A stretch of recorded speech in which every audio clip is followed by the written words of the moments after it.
They called it Rugby League's toughest decider. The 1973 Grand Final between the Manly-Warringah Sea Eagles and the Cronulla-Sutherland Sharks wasn't so much a football match as it was 15 rounds at the old Sydney Stadium. Cronulla were the new kids on the block, having only joined the competition in 1967, and this was their very first shot at a premiership. Manly, on the other hand, were loaded with class. Bob Fulton, Graham Eadie, Terry Randall, and coached by Ron Willey. Manly were the defending premiers, and they weren't about to let a fledgling club like Cronulla steal their thunder. From the opening whistle it was war.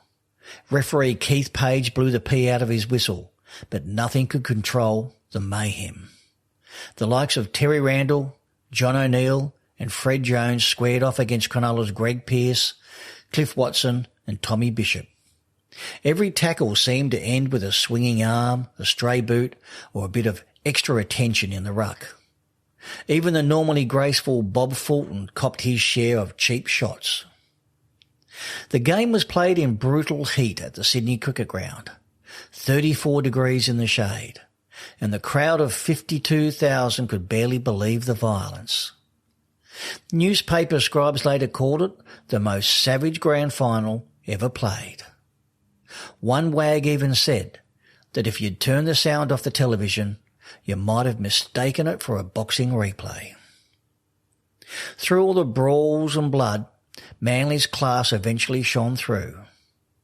Bozo Fulton scored 2 dazzling tries that showed just why he was considered the best player in the game, while the Sea Eagles' defence, led by Randall's bone-shaking hits, kept the Sharks at bay.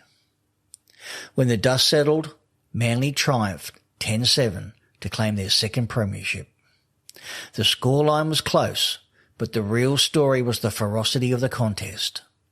Cronulla, gallant as they were, left battered and bruised, but their effort laid the foundation for a proud club identity. Tough, uncompromising, and forever chasing that elusive maiden title, which wouldn't come until 2016. To this day, the 73 decider is remembered not for flowing rugby league, but for raw, bare-knuckled intensity.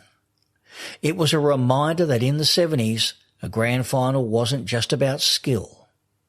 It was survival of the fittest. I'll leave you with that thought.